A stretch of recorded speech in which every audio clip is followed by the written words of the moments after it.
이동관 방통위원장 후보자 지명, 여당은 어떤 입장인지 이어서 들어보도록 하겠습니다. 국민의힘 홍석준 의원입니다. 전화로 연결되어 있습니다. 의원님 안녕하세요.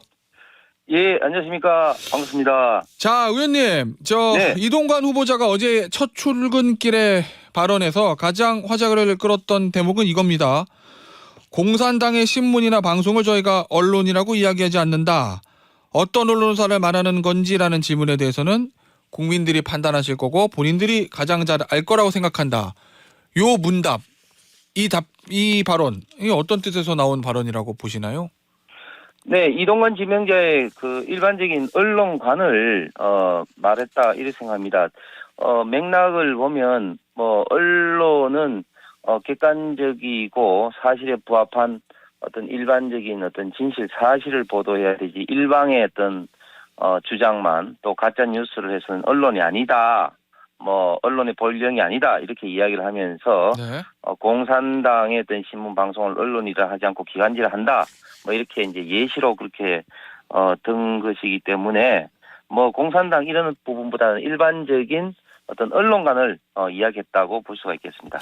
일반적인 언론관이요. 네. 자, 그런데 본인들이 잘 알 거라고 생각한다라는 답변을 통해서 보면 대한민국 언론 중에서 어떤 언론이 거기에 해당하는지 아마 이동관 후보자 머릿속에 있는 건 아니냐라는 좀 추측도 가능한 것 같아가지고요. 그 부분은 어떻게 보시나요? 오늘 이동관 지명자뿐만 아니라 약간의 어떤 가치관에 따라 다를 수는 있겠습니다만은 네. 지금 일부분 어떤 언론에 대해서는 많은 국민들이 그런 어떤 시각으로 좀 비판적 시각을 갖고 있는 것도 사실인 것 같습니다. 알겠습니다. 민주당 논평을 보니까 정부 비판적인 언론을 전부 다 검열할 거냐 이렇게 좀 강하게 반발하고 있거든요. 네. 네, 이건 어떻게 보십니까? 예, 지금이 어느 시대인데 언론의 내용을 가지고 검열을 하겠습니까? 그거는 너무 이제 경강부회한 어떤 해석인 것이고, 네. 저는 오히려 한번 생각해 보셔야 될 게 문재인 정부 때 언론중재법이라는 걸 만들려고 시도했지 않습니까? 예. 그것을 저희 당이 국민의힘이 강하게 반대를 했습니다. 누가 어느 정당이 언론의 자유를 진정으로 걱정하는지는 국민들이 잘 아실 거라 믿습니다.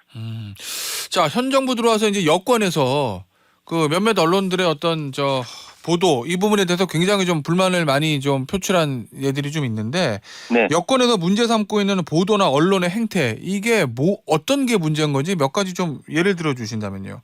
예. 먼저 그 방법과 형식, 형태면에서 문제를 이제 저희들이 삼는 것은 일반적인 어떤 출연자의 어떤 불균형이라든지 또 최근에 송영길 농내 의원처럼 어떤 범죄 혐의자를 출연시킨다든지 또한 KBS TV 수신료 분리 징수가 된 이후에 자사 입장에서 일방적인 이런 어떤 보도를 하는 것은 방송법상에서 엄연히 지금 이제 문제되는 것이라고 생각을 합니다. 또한 네. 가짜 뉴스 괴담을 몇 가지만 예를 들면 특히 지금 윤석열 정부 들어와서는 김건희 여사를 약한 고리로 판단해서 그런지 줄리라든지 빈곤 포르노라든지 에코백 속에 샤넬백이 있다는 등 또 대역 미고지라든지 이런 정말 그 가짜 뉴스가 너무너무 많았었고 또 과거의 광우병이라든지 성주 사드처럼 최근에 후쿠시마 같은 이런 국내 어떤 빅 이슈가 있을 때 또 굉장히 또 많은 또 가짜 뉴스가 있었는데 IAEA가 국제기구 아니라는 등 삼중 수소가 더 위험하다는 등 또 윤석열 정부가 일본의 어떤 방류를 승인했다는 등의 이런 어떤 것도 많았고 또한 정쟁이 없어야 될 외교 분야에서만 하더라도 대통령이 한일 정상회담 때 일장기에만 인사했다는 등 또 MBC의 어떤 자막 미국 방문 시 조작이라든지 또 영국 여왕 장례식 때 있던 가전 논란 예. 이런 것들이 현 정부 들어서 너무너무 참 사례를 열거할 수 없을 정도로 저는 가짜 뉴스와 괴담 선동이 좀 많다고 생각을 합니다. 자, 알겠습니다. 자, 그러면 들어주신 예들 중에서 예를 들면 몇몇 시사 프로에서의 그 출연자 불균형의 문제, 그 문제를 국민의힘 쪽에서는 좀 얼마 전부터 제기했던 걸로 제가 기억을 하는데 네. 그러면 이동관 후보자가 방통위원장으로 공식 임명이 되면 그런 부분들도 구체적으로 제재를 해야 된다 이렇게 보시는 건가요? 방통위에서 직접적인 어떤 제재 방법은 없다고 생각합니다. 그러나 예. 방심이라든지 또한 일반적인 어떤 정책적 부분에서 방통의 일반적인 어떤 가이드라인을 통한 어떤 그 가치관에 따른 게스트들의 어떤 성향별로 어떤 공정한 네.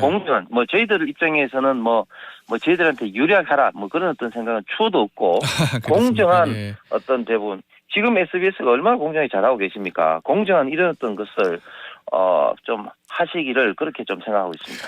자, 그 가짜 뉴스에 관해서는요. 사실은 이제 유튜브 채널을 통해서 좀 양산되는 경우들이 좀 있고 그렇죠. 이게 이제 가짜 뉴스인지 아닌지 또는 네. 정당한 의혹적인지 아니면 의도적인 거짓말인지 이런 판단을 결국 언론사 스스로 할 수 있게 좀 놔둬야 되는 건 아니냐. 이거를 외부에서 제재하는 게 맞냐라는 반론도 좀 있을 수 있을 것 같아서요. 네. 지금 이런 어떤 가짜 뉴스에 대한 제재는 주로 이제 그 방심위가 합니다. 방송통신심의위원회 가는데 예. 지금 방심위가 통신에 있어서는 이제 적극 좀 제재를 하고 뭐 행정지도라든지 주의라든지 경고 조치를 지금 내리고 있습니다. 그런데 방송이 지금 문제인데 방송은 지금 현재 심의 방식이 소위 말해 순차 방식입니다. 지금 심의를 하는 게 한 1년 전의 사항을 가지고 고소고발이 들었다도 1년 전에 가진 사항을 가지고 심의를 하거든요. 예. 그런데 그 사이에 이런 가짜 뉴스로 인해서 국론이 분열되고 국민을 얼마나 지금 불안하게 하고 있는 것들이 많습니까? 그렇기 때문에 이런 어떤 심의 방식을 좀 개선을 해야 된다. 네. 그리고 심의 결과에 대해서 어떤 조치를 할 것인지도 지금 어떤 구체적인 어떤 방식하고는 좀 달리 좀 개선해야 된다고 봅니다. 알겠습니다. 아마 뭐 인사청문회 때 좀 쟁점이 될 것 같긴 한데 야당 얘기를 좀 보면 이 MB 정부 때 있었던 국정원 문건 이거를 좀 지금 제시하고 있지 않습니까? 예를 네. 들면 원세훈 전 원장 때 국정원이 청와대 홍보수석실에 언론 장악과 관련돼서 보고한 문건들이 있는데 이게 당시에 홍보수석이던 이동관 수석이 직접 지시한 거 아니냐라는 이제 의혹을 야당이 제기하는 것 같던데 그 부분에 네. 대해서는 어떤 입장이신가요? 네, 일단 그 문건에 대해서는 지금 이동관 지명자가 이제 본인이 하지 않았다고 강하게 지금 부정을 하고 있는 상황입니다. 내가 그렇기 지시한 때문에 적은 없다. 예, 예. 이 사항에 대해서는 이제 청문회에서 좀 명백하게 밝혀질 일이고 네. 또한 생각해 봐야 될 것이 이런 문건이 힘을 받으려면 이 문건에 기초해서 어떤 조치가 구체적으로 실행이 되었느냐 하는 것을 우리가 좀 봐야 되지 않겠습니까? 네. 예를 들면 최근 이제 그 환경평가 문재인 정부 때 환경영향평가 관련된 문건에서 한중 그 양국 간의 기존 약속인 삼불 합의를 지켜야 된다 이런 어떤 문건이 나왔습니다. 그래서 이런 어떤 문건에 의해서 결국은 이 삼불 합의가 한중 간에 있었다. 더 나아가서 삼불 이란이 있었다고 지금 이제 추정이 되고 지금 이것이 지금 크게 지금 문제가 되고 있는데 예. 이 국정은 이런 어떤 문건이 이제 문제가 되려면 문재인 정부 때 예를 들면 KBS 고대영 사장을 쫓아낸다든지 김장김 사장을 쫓아낸다든지 또 종편 승인할 때 TV조선처럼 마음에 들지 않은 이런 방송사에 대해서는 뭐 퇴출시키는 이런 시도를 한다든지 뭐 등등의 어떤 그런 어떤 후속 실행 조치가 있어야 되는데 그런 것들이 제가 볼 때는 전혀 없었다고 봅니다. 그렇기 예. 때문에 이런 문건에 대해서는 이렇게 공격하는 것은 다분히 정치적 공세라고 생각합니다. 그 제가 저 의원님 앞서서 민주당의 박주민 의원과 인터뷰를 했는데요. 네. 박주민 의원이 문건을 하나 가지고 나왔습니다. 그러니까 네. 중앙지검에서 검찰청 수사 보고서인데 당시에 중앙지검장은 현 윤석열 대통령이고요. 네. 거기에 이 국정원의 어떤 언론 장악 문건을 홍보수석실에 보고한 그 내용들이 이제 적혀 있는 수사 보고서라고 하는데 네. 박주민 의원의 얘기에 따르면 당시에 중앙지검장이었던 윤석열 현 대통령이 이동관 홍보수석이 어떤 일을 하고 있는지 너무나 잘 알고 있기 때문에 그 이동관 후보자를 방통위원장으로 임명한 건 어떤 언론 장악에 의도가 있는 거다라는 취지의 얘기를 하거든요. 그 얘기에 대해서는 어떻게 생각하시나요? 이 점에 대해서 이동관 지명자가 어제 저는 출근할 때 밝혔다고 생각하는데 예. 만약에 그것이 사실이고 그 점이 정말 문제가 됐다면 2017년도 문재인 정부 초기 때 적폐청산이라는 광풍이 네. 부르쳤을 때 과연 이동관 지명자가 살아남을 수 있었을까? 지금 당연히 깜빵이 갔을 겁니다.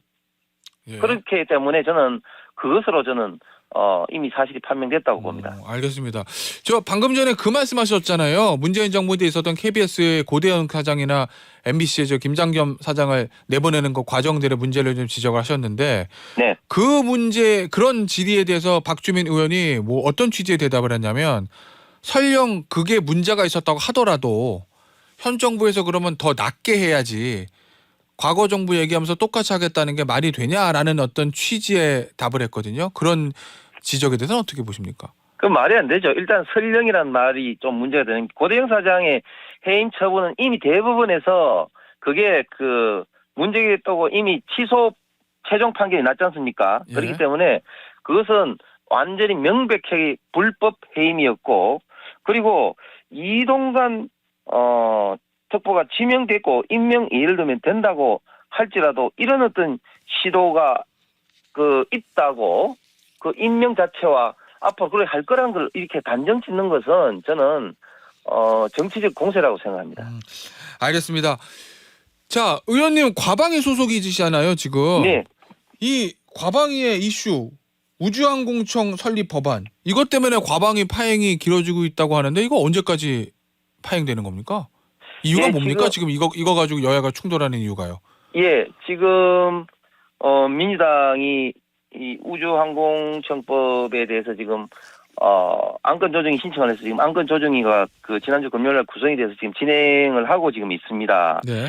안타까운 것은 사실 이 우주항공청법은 정쟁의 대상이 될 수가 없고 민주당도 대선 공약에 그 공약을 한 사항이거든요. 지금 전 세계는 잘 아시는 것처럼 우주항공의 치열한 경쟁으로 지금 들어가서 여기에 준비를 제대로 못하면 우리가 우주항공실에 도태된다는 것은 대부분 사람들이 동의를 하고 있는데 이런 어떤 사항을 가지고 어떤 그 문제를 삼는 것은 저는 다분히 국정 발목 잡기다. 지금 정권 초기 때 일을 지금 못하게 한다. 일을 하기 위해서는 가장 중요한 게 결국 조직이 아니겠습니까? 네. 그런데 조직 자체를 지금 구성을 못하게 한다는 것은 저는 국정 발목 잡기라는 시각을 지울 수가 없고 또 예를 들면